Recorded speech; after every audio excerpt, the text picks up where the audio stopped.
The CAA has nothing to do with Muslims. I would just like to tell the Americans that we are not Pakistan.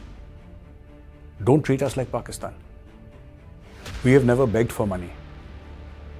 We are a proud country. There are 72 sects of Islam that are practiced inside Pakistan. 72 sects. And each sect calls the other kafir. Our channel, don't forget to press the bell icon. You all know the controversy surrounding CAA.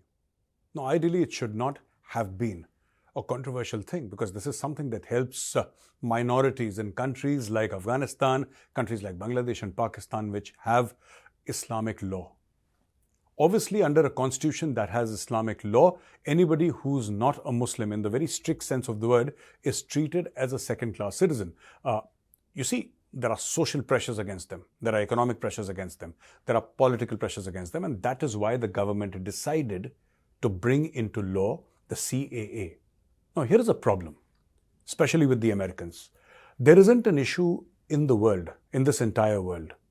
An issue crops up in any corner, America has an opinion. The typical habit of the Americans to play the global policeman. And here I have news for you from the United States of America. US Senator Ben Cardin, chairman of the Senate Foreign Relations Committee, and I quote, expressed concern over India's implementation of the Citizenship Amendment Act and its potential impact on the country's Muslim community. Obviously, this was then rebutted by the Hindu Policy Research and Advocacy Collective called Hindu Pact and Global Hindu Heritage Foundation. They have supported the CAA and said that it's about humanitarian aspects and protection of persecuted minorities in these three countries. Now, there are 2-3 things that I'd like to bring to your notice, my friends here. First of all, why does USA have an opinion on what's happening in India? And even if it does, why is it not based on logic? Why is it not based on fact? Forget about the fact that this law brings relief to persecuted minorities in Bangladesh, Afghanistan, and Pakistan. Forget about that for a minute. Let's keep it aside for a minute, just for a minute. Why won't a US senator actually read the document and then comment? Because the CAA, he's saying it's against India's Muslims. This is what the senator says. And I fail to understand why he's saying this because the CAA has nothing to do with Muslims. Not the Muslims of India, Afghanistan, Pakistan or Bangladesh, or the Muslims of the United States of America or Africa or any other country in the world or any continent in the world. It has absolutely nothing to do with Muslims. Why should this US senator step in? And that too at such a senior position. Let me tell you what's happening here. There have been a spate of incidents and America feels that they cannot control India. They want a friendly India. They want access to Indian markets. They want an India that stands up to China. They want an India that acts as their ambassador in the global south and in this part of the world. But America also wants an India that they can control. And ladies and gentlemen, herein lies the problem. You wish to control India. Nobody has been able to control India. India is exactly where it was thousands upon thousands of years ago when human beings first appeared, on the face of the planet. Every other country, we're talking about religion, let's talk about religion. Iran or Persia was Zoroastrian. It has become Muslim. If you look at Egypt, they were following some other religion or they had many gods. Today, Egypt is 100% Muslim. Look at Saudi Arabia. Look at the rest of look at Europe. Europe was not Christian. It became Christian later.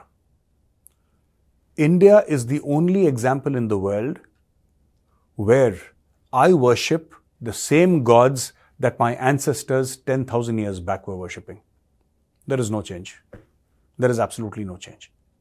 So, when you talk about India, you have to talk in a certain context and you have to understand what is happening here. We do not wish harm upon anybody. That is not India's style, India's way of doing things. And Dr. Jaishankar has taken great pains to explain to the world that they're absolutely wrong as far as the CAA is concerned. But time and again, they want an India. I'll come back to what I'm saying. The United States of America wants an India that they can control. and they are unable to control India. They told India not to buy oil from the USSR. India bought oil from the USSR. They said, don't buy the S-400. We bought the S-400. Then they again said, don't buy oil, and we again bought oil. And we bought so much of oil from the USSR that we became the top exporter to Europe. We beat Saudi Arabia. Can you imagine? India does not have oil. India hardly has any. There are pockets, small little pockets of oil. Saudi Arabia is floating in oil. And yet, India was the top exporter of oil to Europe. Europe bought its oil from India for a certain period of time. It was Russian oil that was refined in India and sent to Europe. We bought oil from the Iranians, and the Americans were not happy.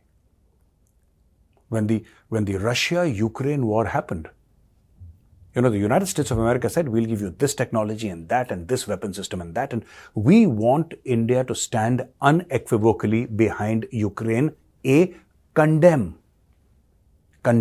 Russia. And I think Dr. Jaishankar, his rebuttal was absolute, it was brutal, and it was epic. And he told the Western countries that there was a time when we wanted weapons. We're surrounded by enemies. China and Pakistan was what he was inferring to. And he said that, we're surrounded by enemies, we're fighting wars, there was bloodshed. We asked the West for weapons. The West said no.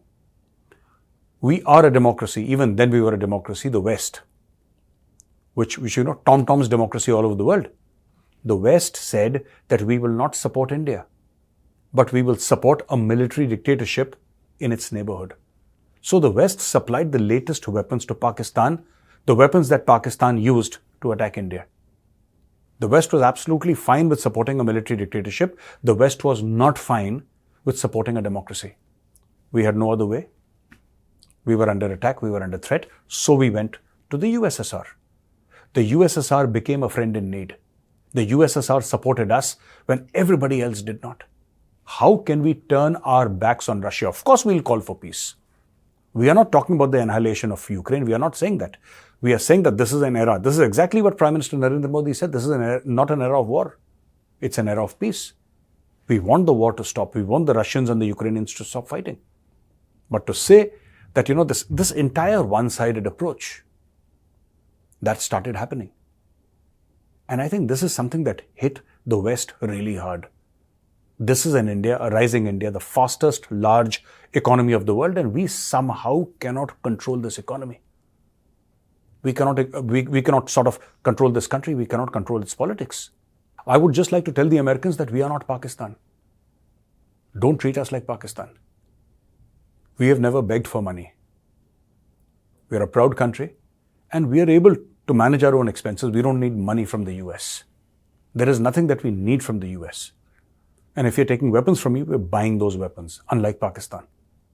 Now, coming back to the point. So what did the West do? Initially, they get together with something called the Five Eyes. And it's all connected to the CAA and America's reaction to the CAA. The Five Eyes, this whole thing about Five Eyes. 5 countries, intelligence sharing. So there is Australia, there is New Zealand, there is UK, there is Canada, and there is the United States of America. So suddenly, on the floor of the Canadian Parliament, Justin Trudeau gets up and says, India was responsible for killing Nijjar, a Khalistani terrorist. Till now, no proof has been, offered to us. And suddenly one day, America says that India tried to kill Gurpatwant Singh Pannu, and we have the plot, and we know everything. We've exposed the plot, etc., whatever it was. So all these steps are being taken by America to somehow try and control what India is doing, right? Yesterday, ladies and gentlemen, the Supreme Court of India said, we will not put CAA on hold. I have some news for you here. You must have heard it on the media, but the Supreme Court says no stay on CAA, and they've given the government 3 weeks to respond. So, ladies and gentlemen, there are 237 petitions challenging this law. Can you imagine? The matter was heard by Chief Justice D.Y. Chandrachud, Justice J.P. Pardiwala, and Justice Manoj Mishra. The petitioners, hold your breath, drum rolls. The petitioners included Indian Union Muslim League. I don't know why. This thing has nothing to do with Muslims. But it included the Indian Union Muslim League, Congress leader Jairam Ramesh, and Trinamool leader Mahua Moitra, the usual suspects. The next hearing is scheduled for April 9th. The petitioners did not oppose the government request for more time, but urged the court to order a stay on the implementation of CAA, which they deemed discriminatory against Muslims. My question is, which Muslims? Which Muslims is this discriminating against? I mean, the CAA, which Muslims? The Indian Muslims, because it's not about Indians, it's about giving citizenship, and Indian Muslims are already citizens, so which Muslims? Are they talking about Pakistani Muslims? If they're talking about Pakistani Muslims, these are the Muslims, the Pakistani Muslims. Their forefathers actually fought for a separate Pakistan. They wanted a country in the name of religion. Now, what people like Mahua Moitra and Jairam Ramesh would have us believe is that A, you give them a piece of land that they can call Pakistan, and then after 76 years, take them back into India. Does that make sense? You wanted a piece of land, you said we'll call it Pakistan, you said that this is a home for the subcontinent's Muslims. A majority of the Muslims stayed back in India, they did not go to Pakistan, whatever the reasons might have been. And now Pakistanis want to apply for Indian citizenship. And they're supported by Mahua Moitra and Jairam Ramesh. I fail to understand the logic. And then they come up with these arguments saying that, you see, there are many persecuted Muslims in Pakistan, so India should offer citizenship to them. Who are these persecuted Muslims? Then they'll say Ahmadiyas, they'll say Shias. Actually, people like Mahua Moitra and Jairam Ramesh, they know nothing about Pakistan. I'm sorry to say this, and I'm making this statement publicly. They know zero about Pakistan. They have no knowledge about Pakistan. There are 72 sects of Islam that are practiced inside Pakistan. 72 sects. And each sect calls the other kafir. Each sect calls the other an infidel. Each sect wants to wage war against the other sect. They have their separate masjids. They have separate mosques. They don't pray in each other's mosques. Which sect of Muslims are you going to take in from Pakistan? Let's talk about Pakistan. Which sect of Muslims? I'll tell you the problem. All of you know what CAA is about, and all of you understand, what it entails. But these people are deliberately trying to muddy the waters, ladies and gentlemen. They're trying to deliberately muddy the waters because, they want to come across as people who are secular. And what does secularism mean in India? Very, very important question. What exactly does secularism mean in India? If you can harm the Hindus, you're secular. So in this entire CAA, which says that Hindus, Sikhs, Christians, others who are there, all other minorities who are there, they're welcome to come to India. They can apply for citizenship provided they are already in India before 2014, 31st of December. They're welcome and we'll give them citizenship. This is essentially what CAA is about. Their problem is the word Hindu in this. Remove Hindu and say that let Hindus be tortured in Afghanistan, Pakistan and Bangladesh. The rest of the people are very welcome to come into India. Suddenly, Jairam Ramesh and Mahua Moitra will have nothing to say. They'll say that CAA is the most fantastic law that exists in the Indian Constitution. That's all I have for you today, ladies and gentlemen. Thank you very much for watching this video. If you like this video, press the like button, subscribe to our channel, and don't forget to press the bell icon. Jai Hind, Vande Mataram, Bharat Mata Ki Jai.